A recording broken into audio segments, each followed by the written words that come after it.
बंधु माने आपण केवल दुईटी लाल लंका चलाई दियंतु एवं आपणकर शत्रु एवं प्रतिपक्ष माने पराजय कांदिबाकु लागिबे। एही सरल प्रतिकार सहित जहा पाई केवल दुईटी लाल लंका आवश्यक एवं एहा आपणकर निज घरे आराम रे करा जाई परिबो। आपणक शत्रु माने संपूर्ण भाबरे परास्त हेबे। निश्चित रुहंतु जो माने आपणको विरोध करंती से माने आउ आपणको पछकु चाहिबाकु साहस करिवे नाही। से माने आपणको जीवनरु संपूर्ण भाबरे उभेई जिवे। आमे आपणको पाई एक चमत्कार एवं हितकर प्रतिकार आनिछु जहा आपणको प्रतिपक्षंक ठारू समस्त शक्ति निष्कासन करी सेमानंको संपूर्ण पराजय करि परिबो। जदि कोनोसी शत्रु किंबा दुर्जन व्यक्ति आपणको जीवन रे प्रवेश करिसेंती जे आपणको निरंतर भाबरे पीछा करूचंती, आपणकर धन किंबा व्यवसाय हड़प करबाकू चाहुचंती किंबा आपणकर टंका वाणिज्य किंबा चाकरी उपरे लोभ दृष्टि पकाइछंती, तेबे निज भितरे साहस रखंतु। आपणको कष्ट देउथिबा सेही शत्रु एवं प्रतिपक्ष माने आउ आपणकर कोनोसी क्षति करि परिबे नाही। यह व्यतीत दुईटी लाल लंका चलाइबार एही सरल रीति आपण करिबा मुहूर्त रे आपणको उपरे लगा जायथिबा जे कोनोसी कला जादू किंबा नकारात्मक मंत्र तुरंत निष्क्रिय हो जिवो। ध्यान दियंतु जे एही प्रतिकार पई कोनोसी आर्थिक खर्चर आवश्यकता नाही किंबा आपणको कोनोसी स्थान को मध्ये जिवाको पड़िबो नाही।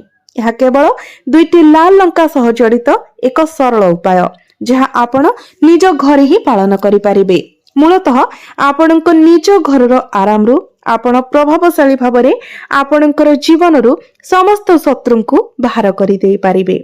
केवल गोटिए 1 लाख किंबा अगणित संख्या हेउ प्रत्येक शत्रु को आपण पराजय करि परिबे।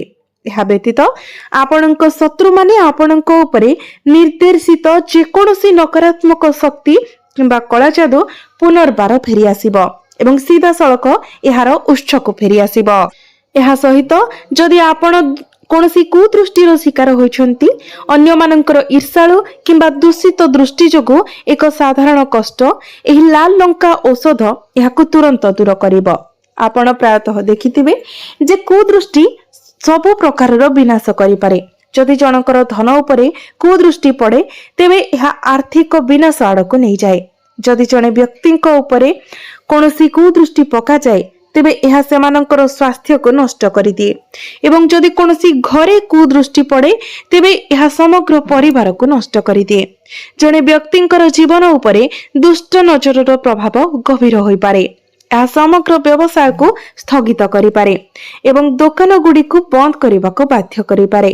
एपरि परिस्थिति रे एही लाल लंकार प्रतिकार पीड़ित व्यक्तिंक उपरे कुदृष्टिर प्रभाव को तुरंत निरपेक्ष करिथाए एवं एक समय आपणकर शत्रु मानक द्वारा करा जाउथिबा जेकोनोसी कला जादू किंबा नकारात्मक आचरण को जेउथिरे आपणकर जीवन रे आपणकर प्रगति को बाधा देबा पई उद्दिष्ट जेकोनोसी बंधन मंत्र किंबा समान अंधकार कला अंतर्भुक्त को दूर करिथाए।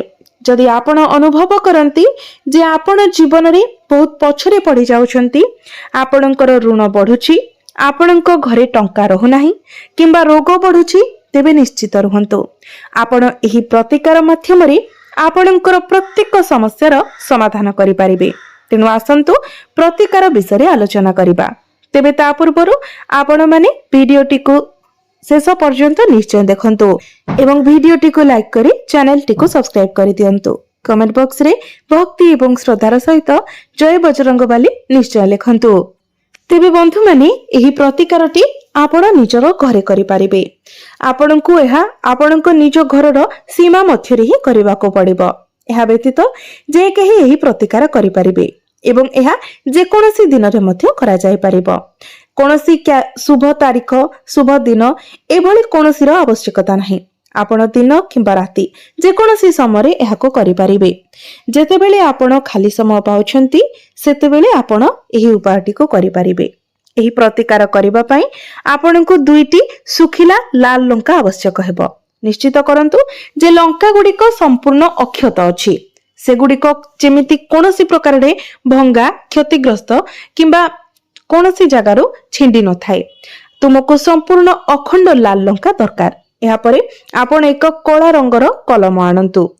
आपण चाहिले कला रंगर मार्कर मध्य नहीं पारिबे। तेबे मार्कर टी ही बेस्ट हेबो किबा जदि आपण ब्लैक कलर स्केच पेन नेउछंती ताहा मध्य भलो रहिबो।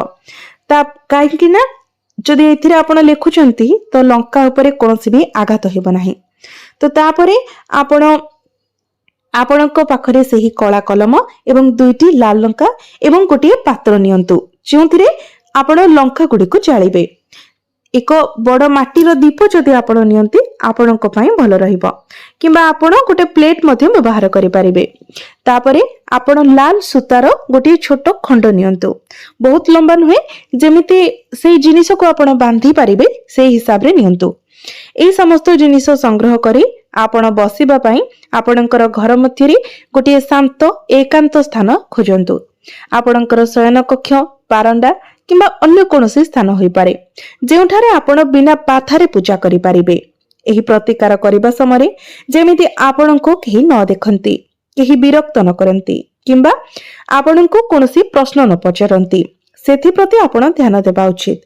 आपण सेथि पई एक संपूर्ण निर्जन स्थान रे बसिबा उचित, कारण प्रायतः बाहर फेरी आसुथिबा परिवारर सदस्य माने आपणको पूजा मझिरे थिबा समय भीतर को चली जाई पारंती। जदि से माने आपणको अटकांती किंबा कोनोसी मंतव्य दियंती तेबे प्रतिकारर प्रभाव ह्रास पाइबो।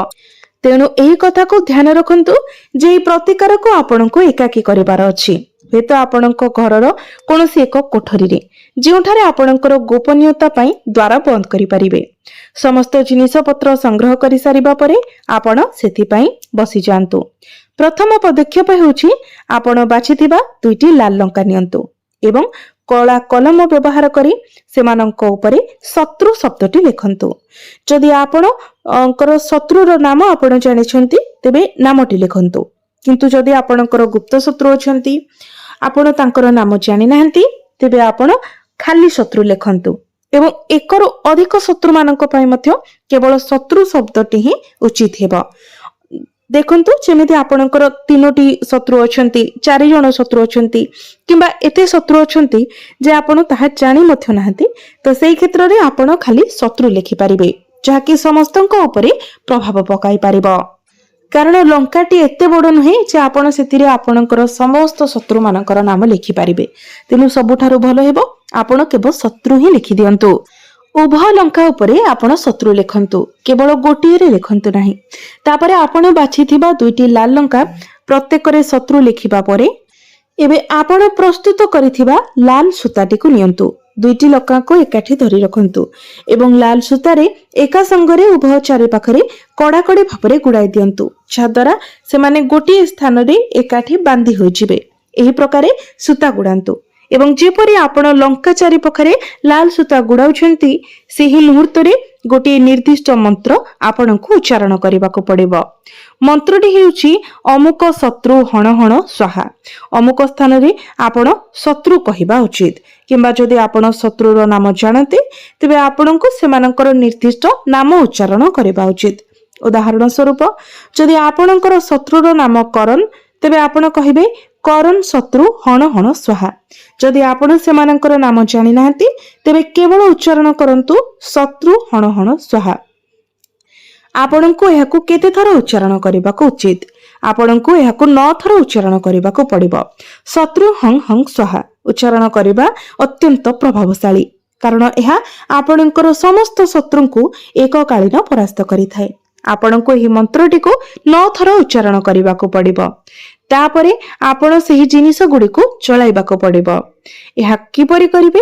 आपण गोटे माटीर पात्र नेबे किंबा एक थाली, एक छोट पात्र किंबा अन्य कोनोसी पात्र आपण निजर सुविधा अनुसार बाछि पारंती। तापरे एहा भितरे आपण उभय लाल लंका को रखंतु। सेही लंका को रखिबा पूर्वरु आपणको मंत्र उच्चारण करबाको पड़िबो। लाल लंका से जेतेबेले भल भाबरे जळि जिवो तापरे कर्पूरर एक खंड रखंतु एवं लाल लंका गुडी को भल भाबरे जालिबा पई आपण कर्पूरर व्यवहार करंतु। दया करी निश्चित करंतु जे आपण एही जालिबा प्रक्रिया को एक खोला स्थान रे करूछंती। जदिও आपणको कोठरी भितरे एही उपायर प्रारंभिक पदक्षेप गुडिक करूछंती, किंतु लाल लंकार जेतेबेले आपण जालिबे ताकू आपण बाहरे जालिबा उचित। ଯେମିତିକି ଆପଣଙ୍କର ଛାତ ଉପରେ, ବାଲକୋନିରେ କିମ୍ବା ଯେକୌଣସି ଖୋଲା ଜାଗାରେ।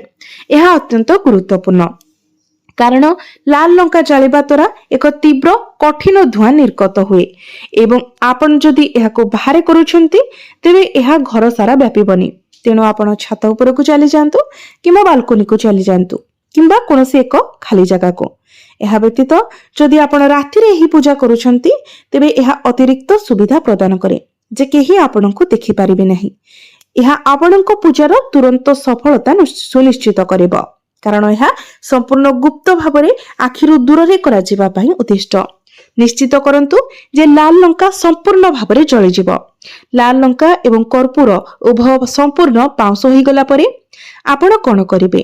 ପାଉଁଶକୁ ନେଇ ଆପଣଙ୍କ ଘର ବାହାରେ ଯେକୌଣସି ସ୍ଥାନରେ ଫିଙ୍ଗି ଦିଅନ୍ତୁ ଯେଉଁଠାରେ ଆପଣ ଜମି ରହିଥିବା କିମ୍ବା ମଇଳା ପାଣି ପାଆନ୍ତି। ଉଦାହରଣ ସ୍ୱରୂପ ଯଦି ଆପଣଙ୍କ ଘର ବାହାରେ ଡ୍ରେନ୍ ଅଛି, ନାଳ ଅଛି, ସେଠାରେ ଫୋପାଡ଼ି ଦିଅନ୍ତୁ। ତାପରେ ଘରକୁ ଆସି ଆପଣଙ୍କର ହାତ ପାଦ ଧୋଇ ନିଅନ୍ତୁ। ଘର ବାହାରୁ ଯଦି ଧୋଇ ହେଇ ଚାଲି ଆସିବେ ଆହୁରି ଭଲ। ତାପରେ ଆପଣ ଯେକୌଣସି କାର୍ଯ୍ୟ କରିବାକୁ ଚାହୁଁଛନ୍ତି ତାହା ଆପଣ କରିପାରିବେ। ଆପଣଙ୍କୁ ଏହି ପୂଜା ବାରମ୍ବାର କରିବାକୁ ପଡିବ ନାହିଁ, କେବଳ 2 ଥର। ନିଶ୍ଚିତ ରୁହନ୍ତୁ ଯେ ଏହି ପୂଜା ମାଧ୍ୟମରେ ଆପଣଙ୍କର ଶତ୍ରୁ ଏବଂ ବିରୋଧୀମାନେ ସେମାନଙ୍କର ମୂଳରୁ ମୂଳ ନିଷ୍କାସନ କରାଯିବ ଏବଂ ସେମାନେ ଆପଣଙ୍କ ଉପରେ ଯେଉଁ ନକାରାତ୍ମକ ମନ୍ତ୍ର କିମ୍ବା କଳା ଯାଦୁ ପକାଇଛନ୍ତି ତାହା ସମ୍ପୂର୍ଣ୍ଣ ନିଷ୍କ୍ରିୟ ହୋଇଯିବ। କୌଣସି ତନ୍ତ୍ର ସାଧକ ଆପଣଙ୍କ ଉପରେ ମନ୍ତ୍ର ପକାଇ ପାରିବ ନାହିଁ କିମ୍ବା ଏପରି ପୂଜାର କୌଣସି ପ୍ରଭାବ ପଡ଼ିବ ନାହିଁ। ଏହି ଉପଚାର ଏତେ ଶକ୍ତିଶାଳୀ ଯେ ଏହା ଲୁକ୍କାୟିତ ଶତ୍ରୁମାନଙ୍କୁ ମଧ୍ୟ ପରାସ୍ତ କରିଥାଏ। ସେହିପରି ଆପଣଙ୍କ ସହିତ ସିଧାସଳଖ ସମ୍ମୁଖୀନ ହେଉଥିବା ଯେକୌଣସି ଶତ୍ରୁ ମଧ୍ୟ ପରାସ୍ତ ହେବେ। ମୁଁ ଏହି ଉପାୟକୁ ଯଥାସମ୍ଭବ ସ୍ପଷ୍ଟ ଏବଂ ସମ୍ପୂର୍ଣ୍ଣ ଭାବରେ ବୁଝାଇବାକୁ ଚେଷ୍ଟା କରିଛି। ତଥାପି ଯଦି ଆପଣଙ୍କର ଆଉ କୌଣସି ପ୍ରଶ୍ନ ଥାଏ ତ ଆପଣ କମେଣ୍ଟ ବକ୍ସରେ ମୋତେ ପଚାରି ପାରିବେ। ଯଦି ଆପଣ ଏପର୍ଯ୍ୟନ୍ତ ଭକ୍ତିପୂର୍ଣ୍ଣ ମନ୍ତ୍ର ଉଚ୍ଚାରଣ କରିନାହାନ୍ତି ଏବଂ ଯଦି ଆପଣ ସଙ୍କଟ ମୋଚନ ଭଗବାନ ହନୁମାନଙ୍କର ପ୍ରକୃତ ଭକ୍ତ ତେବେ ଭିଡିଓଟିକୁ ଲାଇକ୍ କରି ଚ୍ୟାନେଲଟିକୁ ସବସ୍କ୍ରାଇବ କରନ୍ତୁ ଏବଂ କମେଣ୍ଟ ବକ୍ସରେ ଜୟ ଶ୍ରୀରାମ, ଜୟ ବଜରଙ୍ଗବାଲି ନିଶ୍ଚୟ ଲେଖନ୍ତୁ।